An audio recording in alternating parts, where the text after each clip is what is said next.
hockey fans, are you ready to brave the wild? With me, your host, Paladino Joey, or Joey Wyden. Brave the Wild is available on iTunes, Google Podcasts, Stitcher, and Double Twist. I keep calling it iTunes, but it's actually Apple Podcasts. But we can call it iTunes as well. I guess it's kind of sort of the same thing. We are ready to talk about the draft and free agency. So it's the Draft and Free Agency 2019 edition. Yes, sir. The Wild had a busy draft and a couple of signings, a couple of interesting signings. We'll see how that all pans out. Of course, getting a little bit older and getting a solid veteran as well, solid young veteran and a solid older veteran, but not too old, in Mats Zuccarello and Ryan Hartman.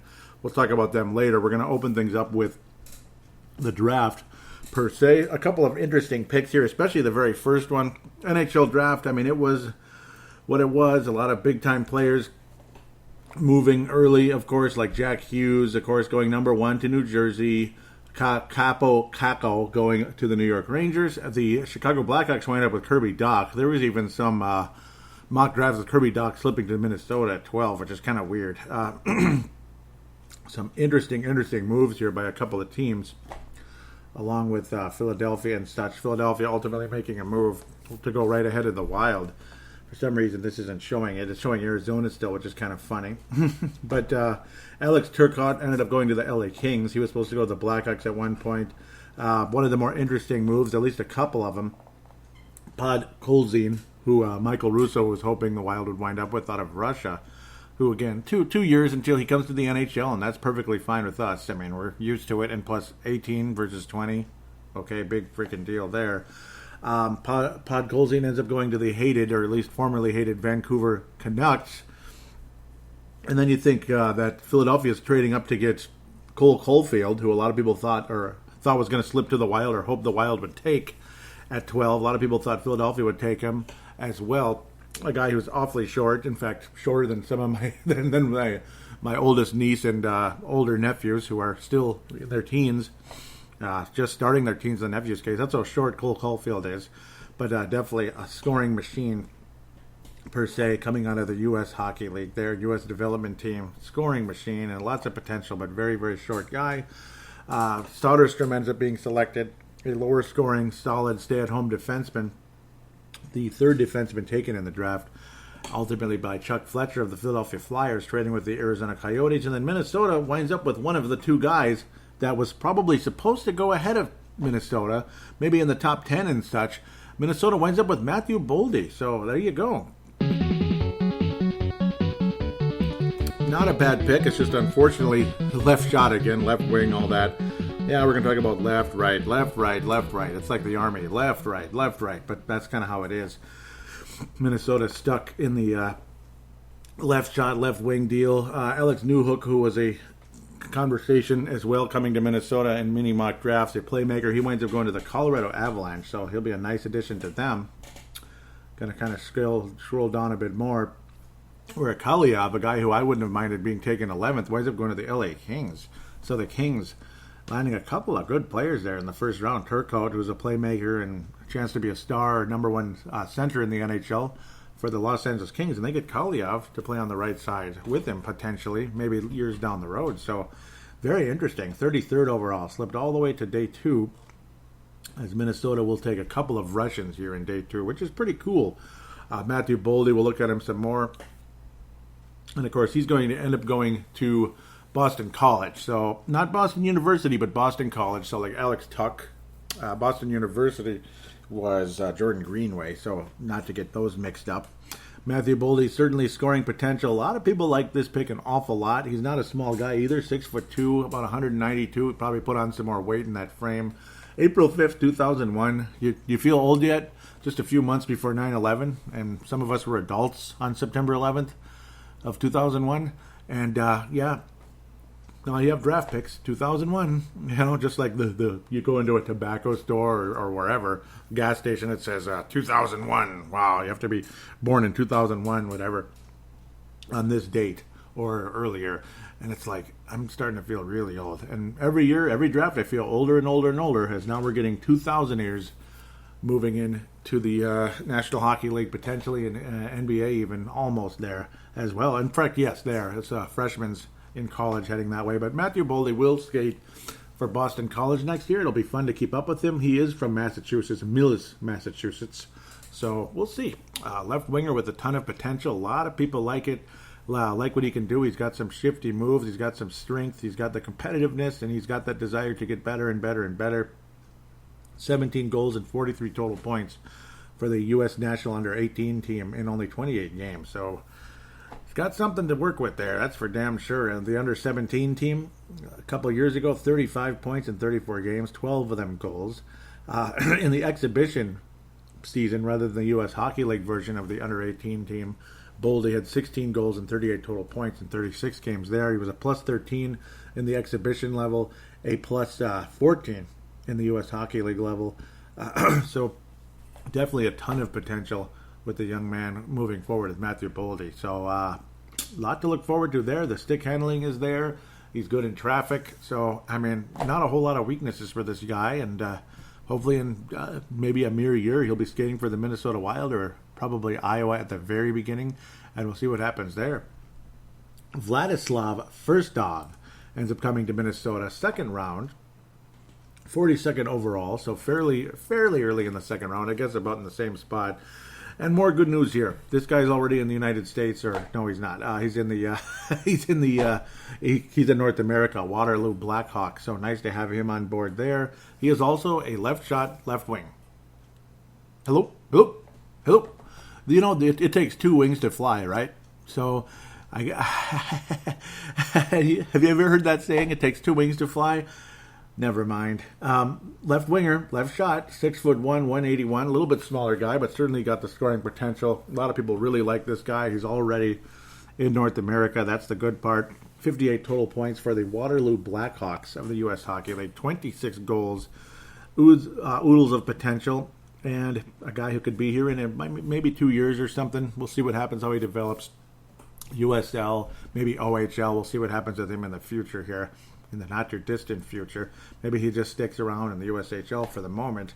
Hunter Jones, Minnesota ended up taking two goalies, where the other guy that was supposed to go significantly earlier, of course, Spencer Knight, that's the one who ended up going to Florida, and there's a weird situation there. I'm going to cheat ahead to free agency just because of this one move right here. This was a guy that a lot of people hoped Minnesota would take. Again, Spencer Knight out of Florida.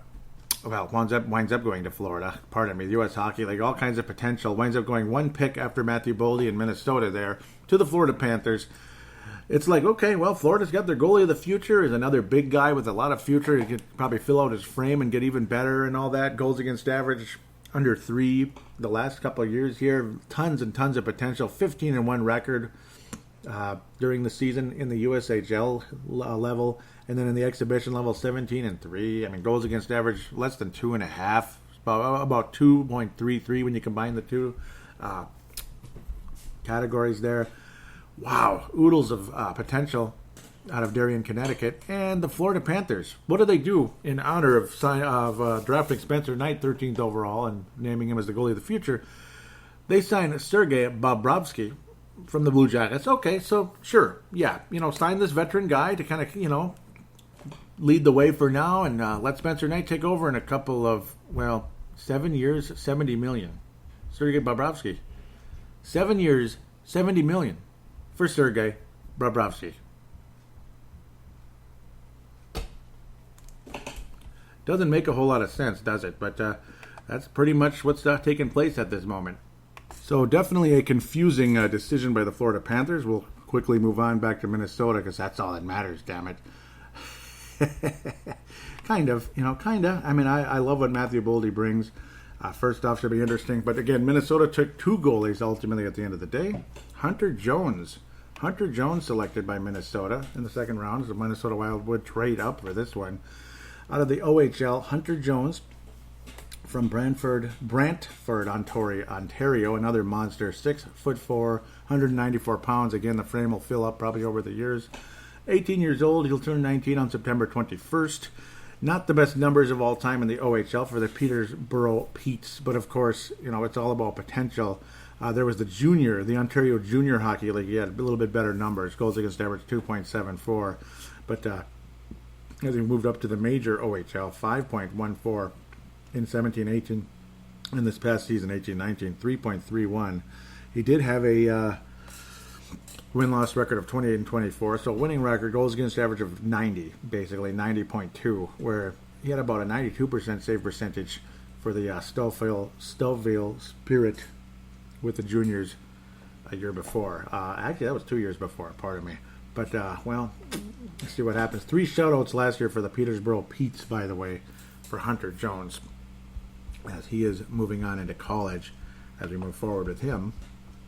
And in his case, on his way to the University of Connecticut. So we'll see how that ultimately turns out.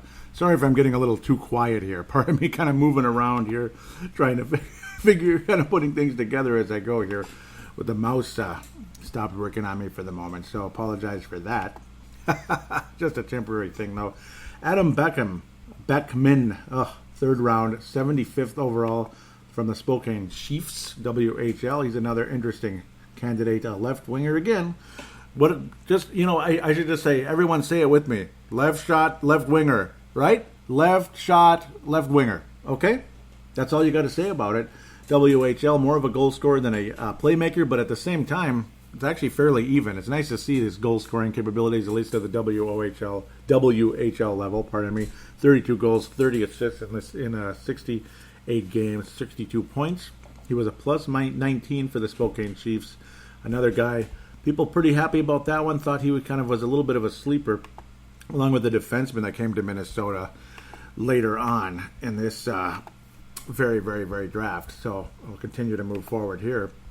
You'll also notice a trend picking up here because Beckman is actually going to wind up going to Boston College. So make note of that. Beckman is going to Boston College, okay?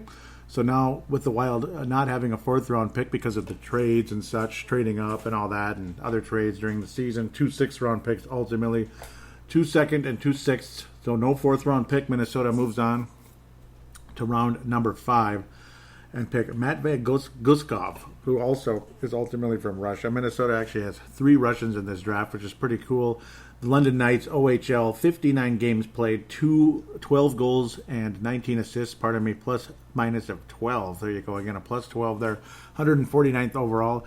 A center that shoots left, so we'll have to wait and see there. With that, another left shot, but he's a center, and hopefully he ends up becoming something. 6'1", 180. Are you ready for this one? Guskov is going to Boston College. Okay? Boston College, right? So that would be number 3. That is the 3rd Minnesota Wild draft pick already going to Boston College. So Matthew Boldy, Adam Beckman, and Guskov all going to Boston College. Very, very interesting when you sit down and think that over at the end of the day. I should also mention that the second round pick, the highest ranked Russian, Vladislav Firstov, is also going to Connecticut. So lots of East Coast college hockey going on here, and I mean a lot. So 2 Connecticut and 3 Boston at this point. So that's 3. Okay, you keeping track here? You keeping track? All right, let's keep moving. So again, 2 Connecticut. You start off with Boldy, Boston, Boldy to Boston College, and then you get Firstov and Jones both to Connecticut. Beckman and Guskov going to Boston College. Let's continue. Marshall Warren. Marshall Warren is also a defenseman, was a defenseman taken in the 6th round, the only defenseman actually taken in the draft by Minnesota. Pavel Burnett thinks this guy is absolutely a sleeper here for where he wound up. Laurel Hollow, New York native, 18 years of age at this point, 5'11", 167, so again, filling out some frame there. Marshall Warren is an African-American, so that's cool. At the exhibition level, in only 32 games, Marshall Warren put together 4 goals and 17 assists, good for 21 points, again in only 32 games, was a plus 20 for that U.S. national under-18 team. That's pretty amazing stuff. Plus 20. And at the USHL level, in only 26 games, 13 points, 4 goals, 9 assists, was a plus 29. A plus 29. So this is one hell of a U.S. hockey team here, under 18. They are really something else. Boy, the Minnesota claiming a lot of these guys. Lots of East Coast vibes going on here. Where's Marshall Warren going? Anybody wanna guess? Anybody want to guess? Yeah. Well, yeah. I think you got it. I think you got it. That would be Boston College. Yeah, Boston College. Get ready for Boston College here, folks, because you better keep up with Boston College this year because the Minnesota Wild have 4 prospects just from this draft alone going to Boston College. Boston College, as they like to say it over in that part of the country there. Pretty amazing. Left shot defenseman because everybody's a left shot. Well, we are going to leave Boston College now. 4 players out of the first 6 taken by Minnesota are going to Boston College. The other 2, University of Connecticut. So everybody's going to college also, which is good. That's cool. And then after college, they can come to the NHL via entry draft. So we won't have guys playing around in juniors forever. We won't have guys overseas stuck over there forever either. So that's interesting in this draft. We have absolutely none of that going on in this draft. Very, very interesting indeed. So that seems to be the trend with Paul Fenton here coming forward. There were a lot of players last year that were in juniors and such, and they did fine, like Connor Dewar and others, so we'll see how they turn out at the end of the day. A lot of them were signed to entry-level deals, so they could actually move on into minor league hockey, which is just fine. Sam Henches and Jack McBain, both in college hockey last year, or St. Cloud State in Sam Henches' case. Jack McBain also was in Boston College. So hopefully this is going to be a damn good Boston College team because that's now number 5 right there in just 2 years. 5 players going to Boston College, only 1 last year, but the big center there, 6'4". Hopefully he ends up being better than Eric Fair at least. Fair is a fine player, but you hope to get better than that in the 3rd round. But well, I don't know. That's college hockey. College hockey is kind of all over the place, and NHL hockey and all that, of course, the NHL draft. Nikita Nesterenko, also out of Russia at the end of the day. That is number 3 out of Russia. There are no numbers on him at the moment. No numbers available, at least in Hockey Database, which is about as reliable as it comes for getting numbers. So we'll just have to wait and see there. His development elsewhere. He's only 17 years of age at this point. Turns 18 on September 10th, the day before the real 9/11. Pretty crazy. 6th round pick, 172 overall. Nikita Nesterenko will play for Brown College, which is NCAA Division I. So good luck to him. We'll see what happens there. He is a center that shoots left. Is 6 foot 157. Very skinny guy at this point, but only 17 years of age, so definitely time to fill up physically there. Philip Lindbergh already was in college hockey last year, the goaltender, 7th round pick, 197th overall, and he did a hell of a job. And he's another Finnish goalie, so don't be surprised if Lindbergh finds his way on the Minnesota Wild roster sometime in the future. Who knows? This guy could be a pretty good prospect for Minnesota because he played on a national contender. They went to the championship game, but they ran into Minnesota Duluth in the final, unfortunately for them. Lindbergh, though, my goodness, 17 games. He was outstanding this season. 4 shutouts, 1.60, 11-4 record, save percentage of 93.4. And this is for University of Massachusetts Amherst, who went to the final game. The championship game against Minnesota Duluth, and Lindbergh was solid throughout the season. Playing a bit of a platoon role there for UMass. So there you go. Well, it's Massachusetts, so that would be number 6. A 6th guy out of Massachusetts. Where's Paul Fenton from again? Is Paul Fenton from Boston or something? Or like Massachusetts? Something like that? Is he?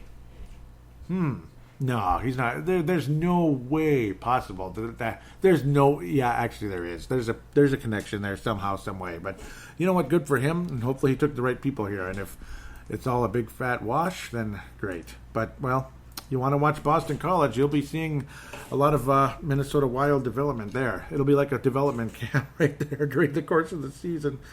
It's the Minnesota Wild development team right there at the moment. Hopefully Boston College is up for that challenge because they stunk last year, and Jack McBain was not that good. It was just not a good mix. So hopefully these guys will work together a little better. It's kind of interesting to imagine, though, they'll be working together in college, potentially working together in the AHL, and potentially working together in the NHL. Very interesting, as long as they don't get sick and tired of each other, but they end up being good teammates and good chemistry and all that.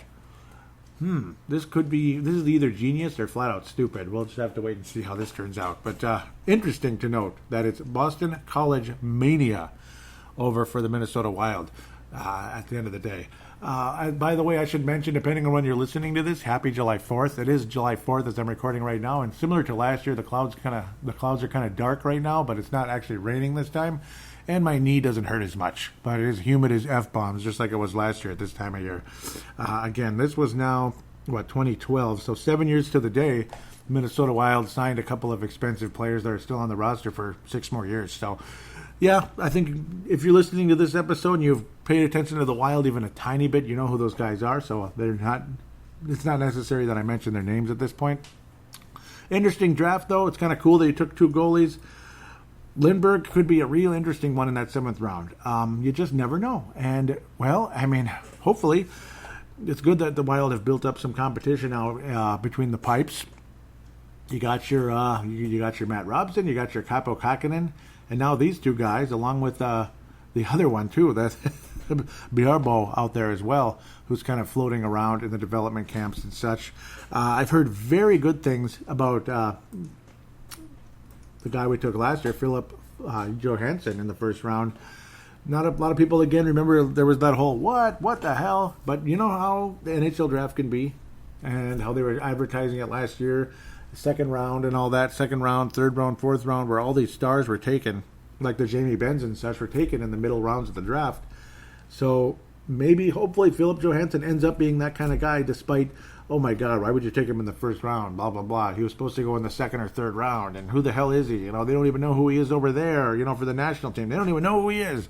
Well, people have been dazzled a bit by his skills. So in the development camp, that's what people have been saying, and these are fans, with the objective type of fans and such, not necessarily just, like scouts and stuff for the team, because, well, they're going to want to say that because it's their pocketbook on the line here when it comes to Philip Johansson's draft last year. A lot of people very skeptical at best with that pick, and, well, people intrigued very much so by that one. Matthew Boldy looks pretty damn awesome, great stick handler and such, so people very excited with him in the development camp that just took place. Fun event. Looked like Matt Robson seems like he's got a lot of energy. Seems like a cool guy as well. Fun event as well. They had them playing volleyball to kind of get their minds off hockey. Brad Bombardier will be joined by Matt Hendricks, which I think is a really smart move here. Brad Bombardier is the is the director of player development and such, but now he'll be the director of player development for the defensemen, because what was Brad Bombardier? A defenseman. So now it's not all on his shoulders. Now Matt Hendricks joins the fold. He retires from the National Hockey League, ultimately the Winnipeg Jets, in a couple games of the Wild last year, 2 assists, as mentioned on last episode. Matt Hendricks will be the forward side of player development. So pretty cool. So he'll be working with Brad Bombardier in that sense. Brad Bombardier with a little bit of that, with a big piece of that work taken off his shoulders. Now it's kind of split between those 2 guys, offensemen and forwards and defensemen, respectively. Maybe you need a goalie one as well, but that wouldn't be the worst idea. But I suppose there's not too many guys necessarily. But you don't have to travel. Brad Bombardier doesn't have to travel all over the planet every couple of seconds, though I'm sure he still will in a lot of ways. But it'll be a little bit less workload for him, because Matt Hendricks will be that guy on the offensive side of the puck, the forwards and such. So we'll have to wait and see how that turns out. Hopefully it works out well. Been quiet on the Mike Modano front, of course, because, well, there's just not a whole lot to say there. And I'm sure his job has started in a lot of ways. In a lot of ways it's not, like still kind of moving from Arizona and all that. So he still lives there at the moment, probably kind of commuting from there back and forth every now and then, flying over to Minnesota, back to Arizona, this and that, as his kid will be graduating from high school next spring. And then the true move will take place. And who knows if Paul Fenton becomes too much of a Boston College / Nashville Predators fan, rather than, like drafting correctly, depending on if this is a little bit silly how things are turning out here. We'll just wait and see. If this ends up being just kind of stupid, you're just taking all these guys you're familiar with one way or another, or just you're a fan of this team and this team, this National Hockey League team, and this, you're affiliated with the NHL team of the Predators previously, and then, of course, being obsessed with players from Boston and Massachusetts and all that. So we'll just have to wait and see how all that turns out, because maybe, you never know, Mike Modano will be the vice president of hockey operations, or president of hockey operations. Who knows what's going to happen with him in the future, but don't be surprised if he becomes something on the hockey side at some point in the not-too-distant future. But for now, he is the business advisor because, well, that role, you don't necessarily have to be here as much, and it's a year away before he moves here, and he can be completely hands-on all the time in the future. So going to be very intriguing to see how that turns out. The Lodnias and such, hopefully he gets better. Bryce Misley, hopefully he continues to develop as he struggled mightily for Vermont last year. Of course, that was the last Chuck Fletcher draft. Mason Shaw, his third ACL injury. I talked about it last time around, second on that left knee there. Very sad indeed. Svetlikov hasn't panned out yet. That's a 6th-round pick from 2017. Cunnin, all kinds of hopes and dreams and such with him. Hopefully he can turn out to be a hell of a player on the second line at the end of the day. There's been talks about which way the Wild should go with free agency and such. Why bring in older players like Zuccarello and such? Why bring in Wayne Simmons, who actually only signed for 1 year for $5 million? That's not bad, actually. That's not bad.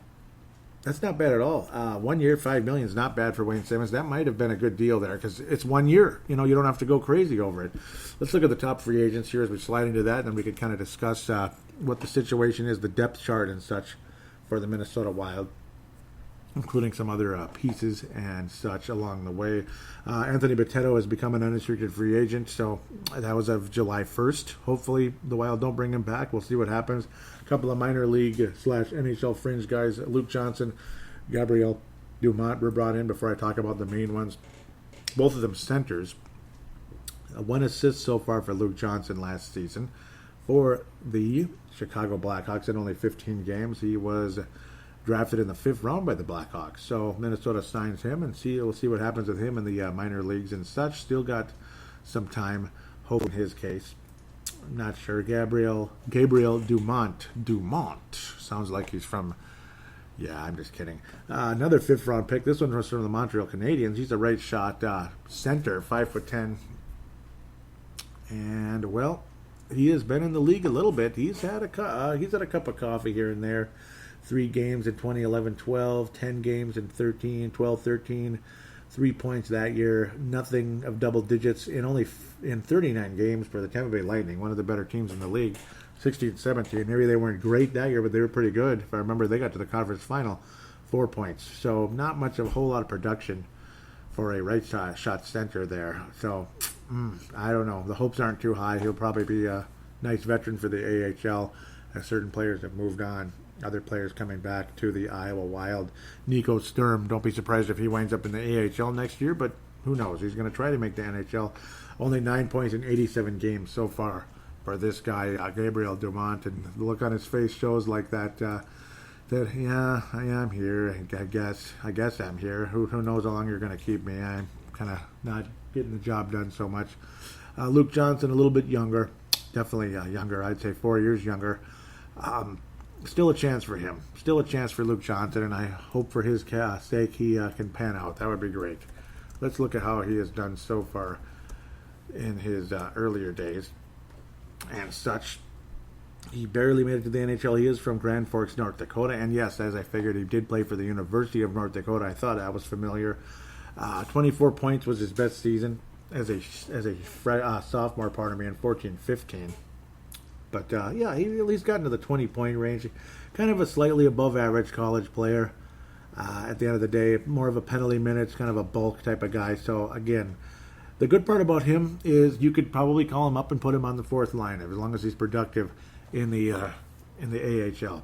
If he's productive in the AHL, he's the kind of guy you could call up and put on the 4th line and not feel bad about it, like you're holding him back. AHL, he's been productive, like 30-point type of years. Not spectacular, but he did have 18 goals last year for the Rockford Ice Dogs, the AHL affiliate for the National Hockey League Chicago Blackhawks, as he had 1 assist last year in the 15 games he did play. That's the only NHL action he's seen so far, the 24-year-old Luke Johnson. So we'll just have to wait and see with that. Again, Hockey Database, helpful with providing information, and it's going to be interesting to see how he kind of turns out at the end of the day. Let's look at the free agents in general. Artemi Panarin winds up 7 years, $81.5 million to the New York Rangers. No major surprise that he wind up there. They got the money. They've done a good job with that kind of rebuilding on the fly there. They've done a really good job. They tanked for a little while. They warned the season ticket holders we're going to tank for a little bit, and now they're getting serious quickly here. Matt Duchene, who played for the Senators and the Blue Jackets last season, again, former Colorado Avalanche player, traded for what was the 4th pick overall in the draft this year. Predators end up signing Matt Duchene for 7 years, $56 million, and they also trade away they trade away PK Subban to the New Jersey Devils, who's aging a little bit, and he did struggle last year. So the Devils have a chance to be really good, but so do the Predators. They have a chance to be excellent. So we'll wait and see. That could end up being a good trade for both teams. As mentioned earlier, Sergei Bobrovsky goes from the Blue Jackets to the Panthers. So the Blue Jackets losing a couple of players here. In fact, it hurts. That's 3 guys leaving the Blue Jackets. That's got to hurt. Ooh, the top 3 free agents leaving the Blue Jackets. So, ouch.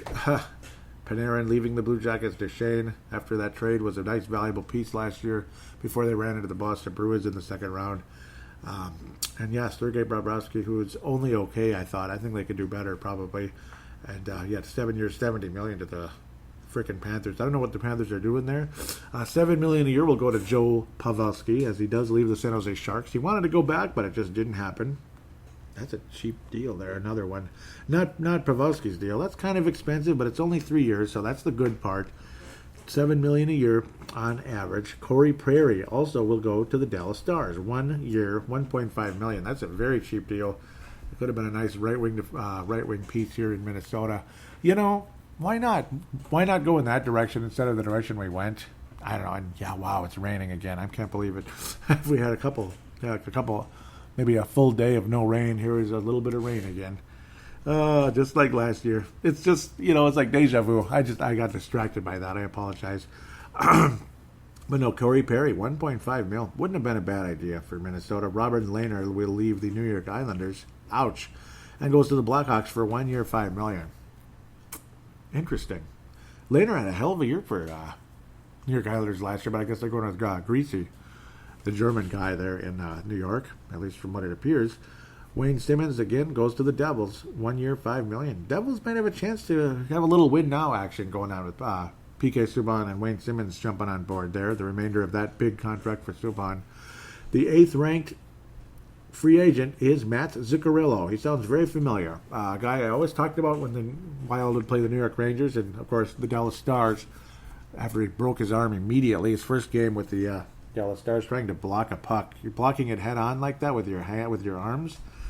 Dumb. Hopefully he is better hockey IQ than that. Always a good, solid player. He's a left winger who shoots... Well, he's a right winger who shoots left. He's a right winger who shoots left. They call him a left winger, but he likes to play on the right side, and he will play on the right side. So that's just how it is. 5 years, $70 million. Sounds like Jason Zucker's staying, as the 99th trade idea kind of went up in smoke. So I guess he's staying. He's not happy with his name getting bannered about all over the place, like, do you guys want me or not? That type of thing. So that's going to be a situation there that'll have to be patched up a bit. Zuccarello does come to Minnesota. He's our top free agent, 5 years, $30 million. To me, that's too long. Zuccarello's a solid player. People love him. He's been a factor for many years in the NHL. Again, people love the guy. A lot of people say he will be everyone's favorite player on the team. Like his personality, his gamesmanship, everything. 40 points last year, again, in limited action with the injury.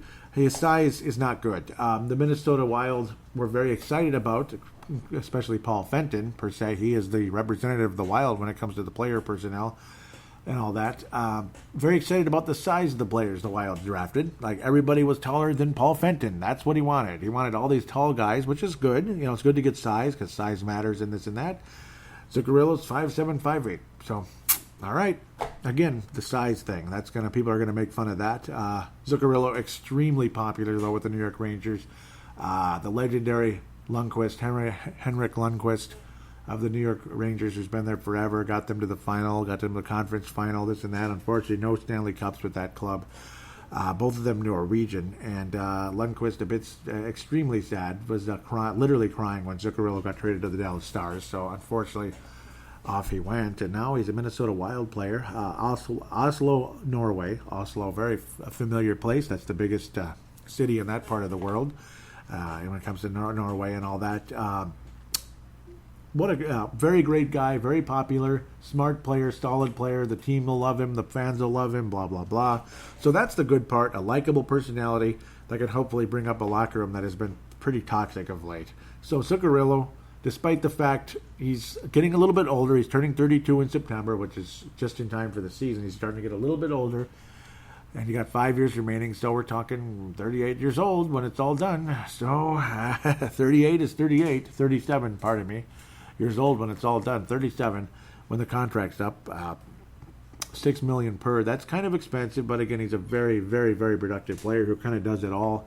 Good, solid defender, blocks shots, hits people, doesn't go overboard. He hit people a little more a couple of years ago, but he's a guy who scored 60 points, mid to upper 50s, this and that.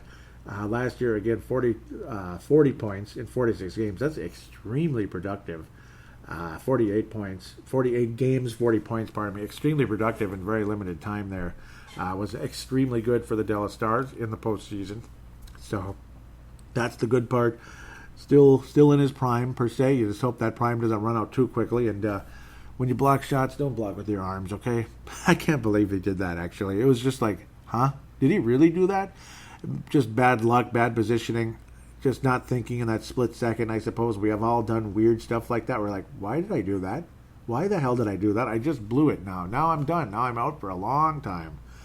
Right as the Stars traded for him. But, Stars almost... The Stars could have won the Stanley Cup this year. That's how good the Stars were, and that's how good Zuccarello was for them. They could have won the Stanley Cup because who did they go to overtime in Game 7 with?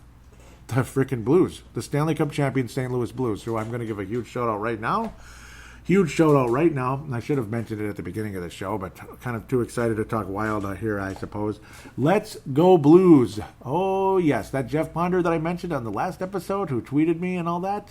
Jeff Ponder, yep, one of the hosts of Let's Go Blues. It's a trio of guys, an unbelievable, awesome production, who is actually apparently the number one listened to St. Louis Blues podcast in the world. So that's a pretty big deal, to be quite honest. I love the bluesy music you add in the introduction. That is freaking cool. Makes me want to think about blues hockey. Almost makes me want to make them my second favorite team because I love that kind of music compared to modern crap. But of course, you're going to get modern crap everywhere you go.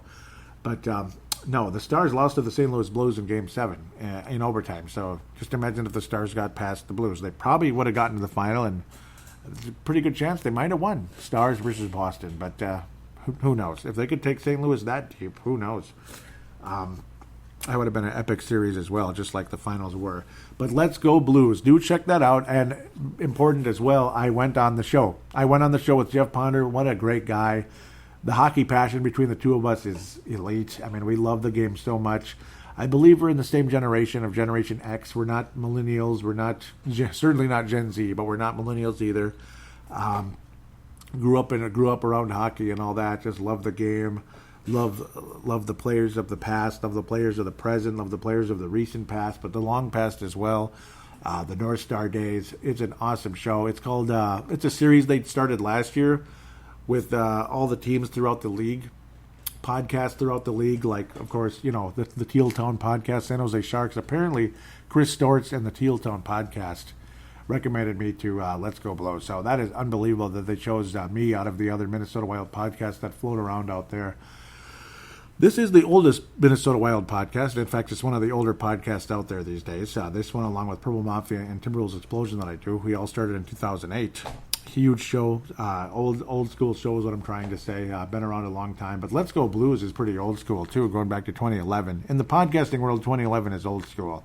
In the hockey world, that's like too modern for me. Damn it, I like the old days. But no, both days are fine, as long as they play classic music instead of modern crap. That's just my point of view. But no, Behind Enemy Lines, you'll see Minnesota Wild, Brave the Wild on there. Do check out that episode and check out all of them. Check out all of them. Listen to their show and keep up with that Behind Enemy Lines. They started that last summer, where they go to all the different teams in the league, the podcasters for all the different teams in the league. One representative, and this year I got to be for Brave the Wild, and hopefully next year as well. Got to be the Brave the Wild, got to be the representative for the Minnesota Wild. So deeply, deeply honored to be on the number one listened to show in St. Louis. That is pretty awesome. Number one listen to St. Louis Blues podcast in the world. I wish Brave the Wild was that. I'm not sure. If I am, I don't know, but I doubt it. just because I don't have the, I'm not on this huge website that like tens of thousands of people go to, but this is a well listened to show. It is a well listened to show, and it's going to be that way when it's been around this long. So that's the good part. But major shout out to Let's Go Blues podcast. Sorry for the weird placement of the shout out to you, but I guess there's no bad time as long as it gets out. But the last second isn't always the best. Zuccarello, though, I'm intrigued by him and all that. He had 26 goals in 15-16 a few years back, 61 total points. He had 44 assists in 16-17. That's a lot. That's a career high. 37 assists in 17-18, 53 total points. So that was a pretty crappy year for the Rangers, though. And this last year was as well, even though Zuccarello is remarkably productive. So nice. Let's move on to Ryan Hartman. Ryan Hartman. This guy is a right shot right wing. A right shot right wing. They do exist. It's not a rumor. He was a first round pick for the Chicago Blackhawks. First round. Wow. 30th overall in the 2013 draft. So another 2013 guy, just like the other Blackhawk we signed in the 5th round. Ryan Hartman. I did pick up this guy during a hot run a couple years ago when he was still with the Chicago Blackhawks. 16-17 with fantasy hockey. Hartman was doing really well, so I picked him up during that stretch. Including a couple of good numbers, a couple of good times in 17-18. I forget which year I picked him up. I think he got to a really hot start one of those years. It might have been the 31 there. But I figured it's a first-round pick. This guy's got a lot of talent. He has talent, but unfortunately he is a bottom 6 type of guy. Maybe 4th line, maybe 3rd, this and that, but he does shoot right. He is a real right-shoot right winger, so thank you, hallelujah, for balancing the lineup. Oh, does it have to be this again, though? Who did Ryan Hartman play for last year? Name. Ryan Hartman. Who do you play for? The Nashville Predators. Oh, there's a difference. Shut up! Are you kidding me? The Nashville Predators again. Another Nashville Predator. That's funny, isn't it? Nashville Predators. That's funny. Yeah, well, who cares? If he can play, that's good. It's just unbelievable. This Paul Fenton.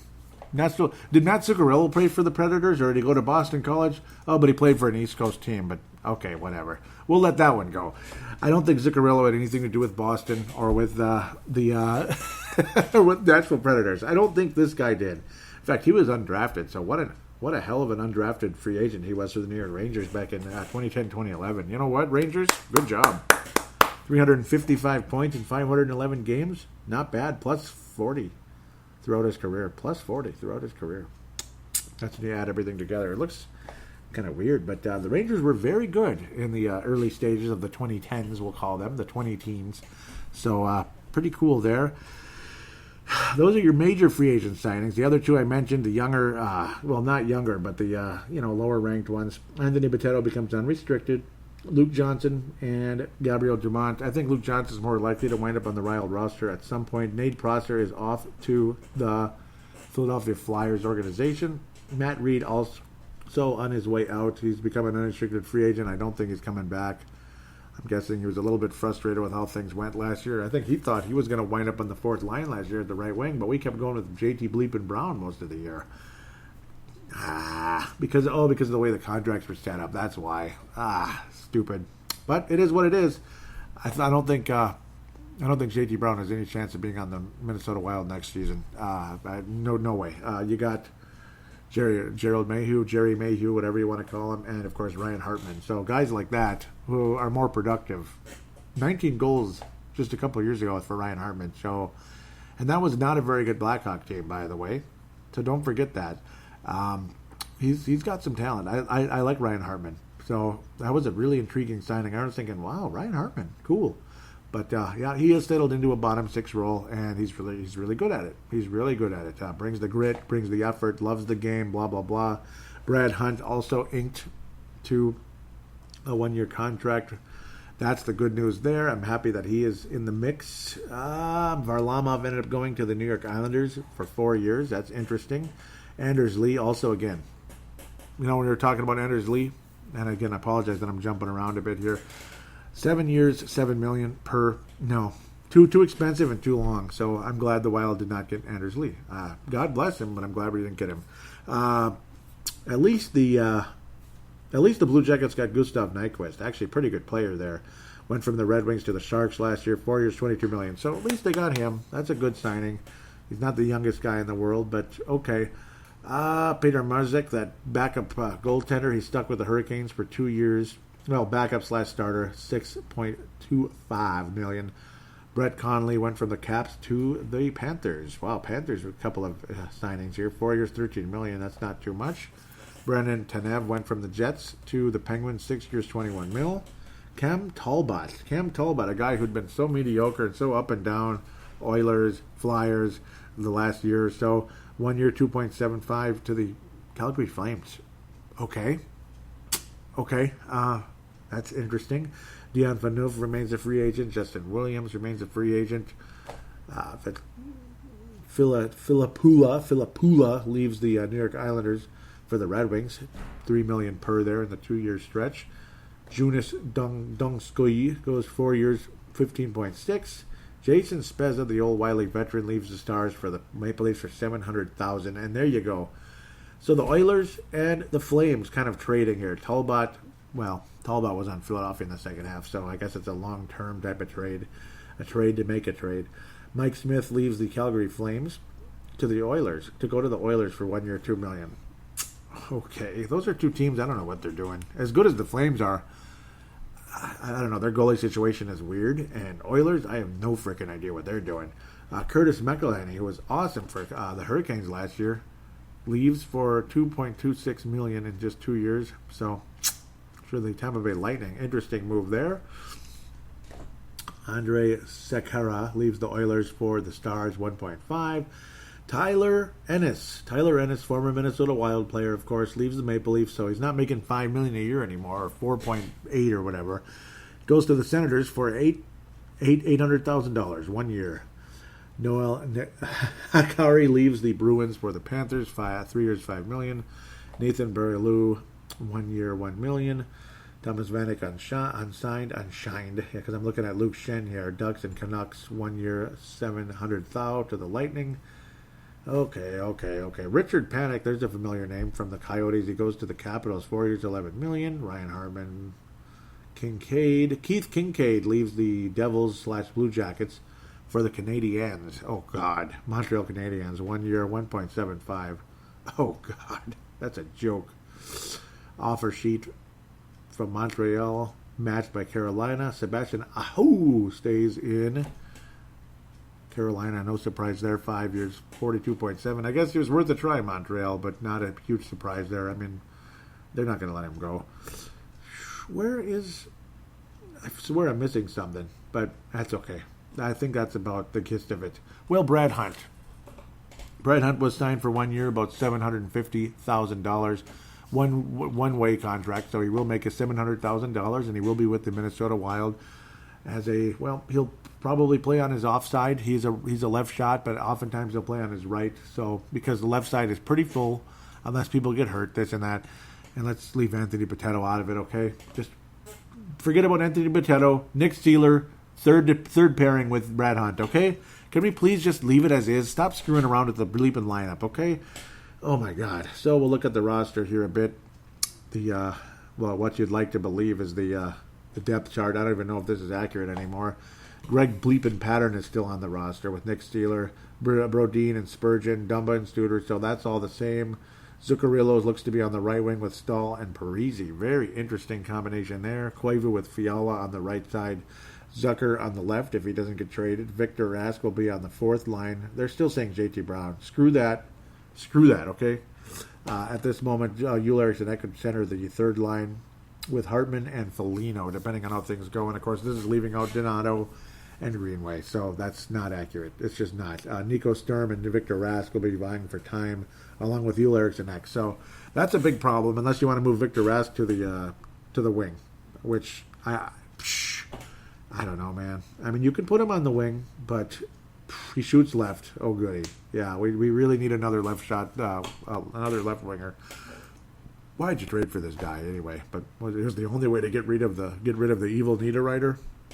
The miscast Niederreiter, but I think he could have gotten better than Victor Bleepin Rask.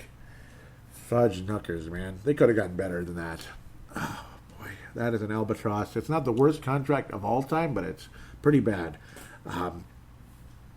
I think Ryan Hartman's going to wind up on the fourth line, probably, instead of JT Brown.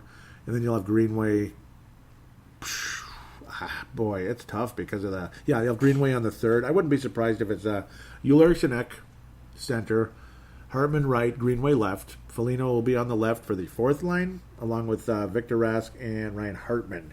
Or Victor Rask or Nico Sturm, depending on how you want to go. Maybe Nico Sturm and Rask both make the team, and Rask will be hanging around in the press box. Or Sturm will hang around in the press box. But I think you want Sturm on the ice one way or another in the AHL or the NHL. My guess is Sturm starts off next season in the AHL. That's my guess because I know how this organization works. Unless he absolutely engraves himself in stone on that fourth line at a bare minimum, if not the third line. And maybe Koivu is just not ready one way or another. I think Ullmark should get a crack at second line center, if not Luke Cunnin, who's also not mentioned in this bleeping thing because that's just how it is. He wasn't on the roster. He wasn't on the roster, you idiot. Yes, he was. It's just that's how it goes. That's how it is, though, at the end of the day. Luke Cunnin could easily be a second line center or second line right winger. We'll just have to wait and see how that sets up. When you do head to the daily face-off, this is more of a realistic possibility. In fact, I would pretty much say this is about what I'm thinking. This is about what I'm thinking at the moment, depending on how you want to go between Ek and Cunnin. Unfortunately, Ek is a left shot, so that's what makes that difficult. Yeah, you're not going to put Ek at a wing, though. Ek is a bleeping center. So your top line, even though he's not as good as he used to be, Eric Stahl is your center. Jason Zucker's left wing, correctly. Mats Zuccarello is right wing. Just like Kevin Fiala, right wing on the second line. Both of them shoot left, but they can play on the right, on the offside, and they're both pretty good at it. Maybe not Fiala, but Zuccarello certainly is. Fiala needs to show it first, man. Ullmark and ex-centers, that second line with Zach Parise on the left and Kevin Fiala on the right. The third line, Mikko Koivu. See, this is what I think should be, too. Mikko Koivu, third line center, especially coming off an ACL and 35. He does not need to be your second line center. He does not.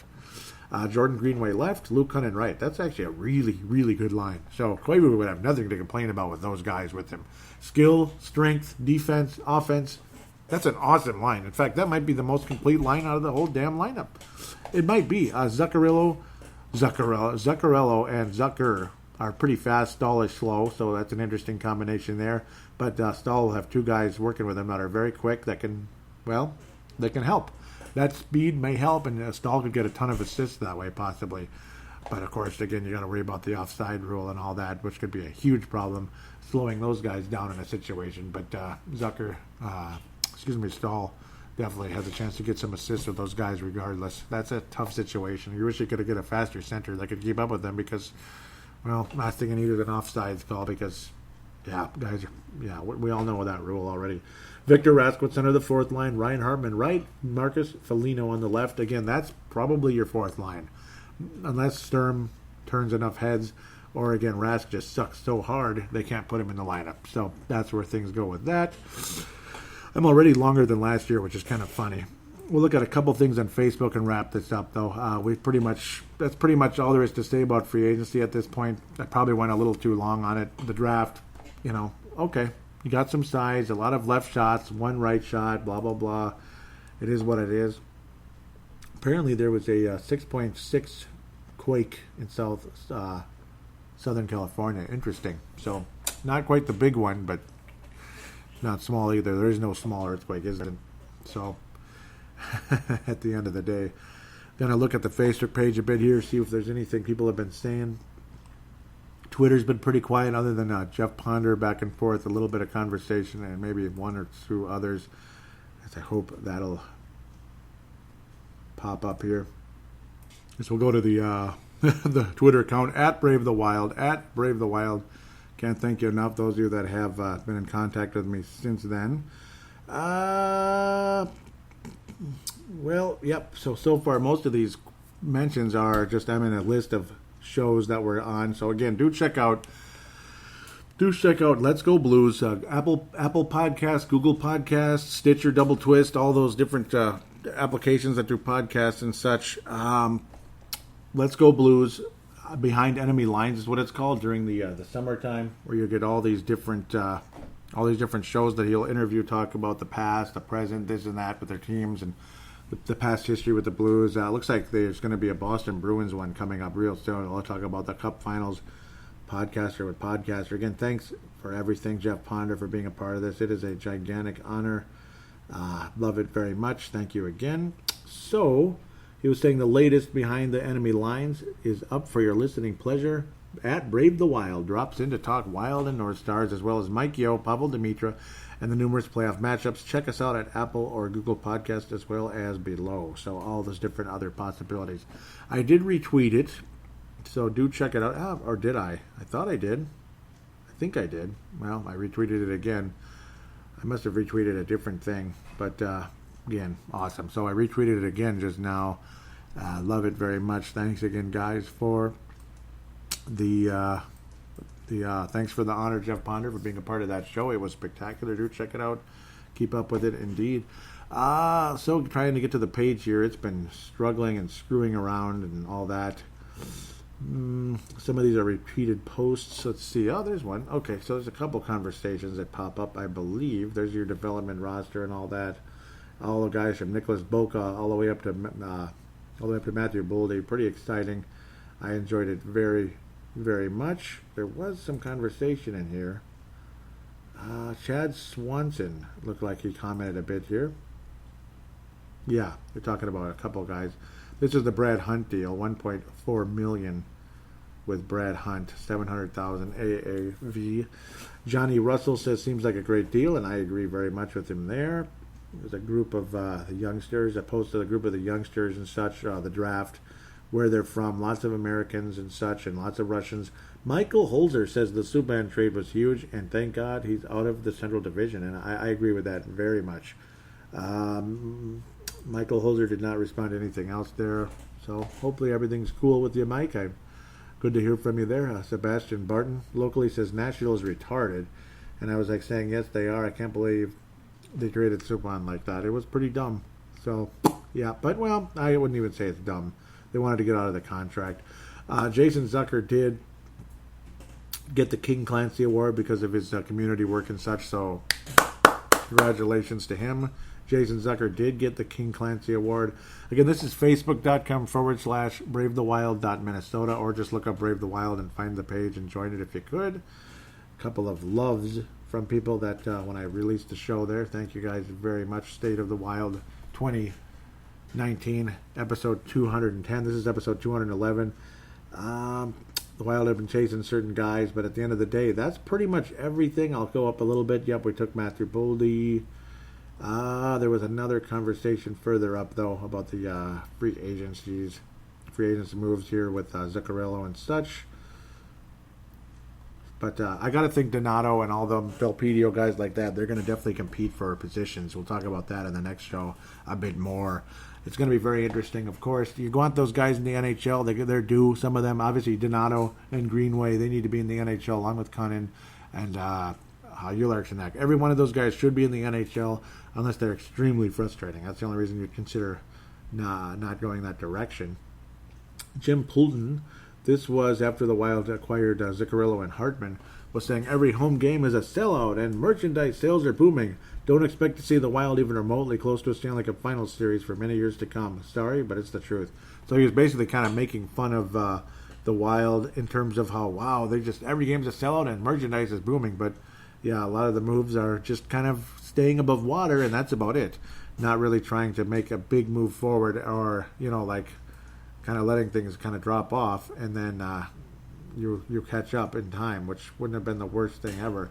Unfortunately, that's not how things are going here with the draft and all that. We're just kind of hoping that Fenton made some good picks, but the chances of a superstar coming out of this, other than maybe Boldy, slim to none usually in this situation when you don't pick in the top 5. So that's the unfortunate truth.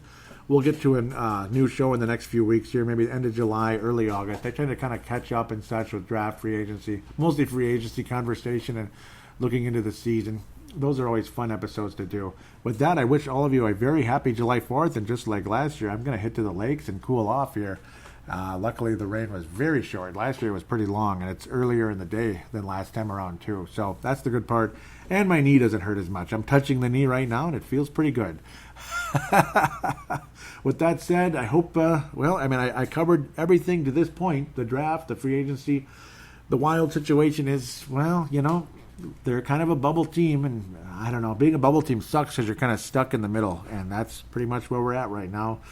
Unless somebody emerges big time, obviously Donato, Greenway, Luke Cunn, and Euler Chinek are very much the door's open, guys. Go get them. And, of course, one of these draft picks, hopefully, Kovanov, Kaprizov, guys like that can help save the day one time. At one point, Mats Zuccarello.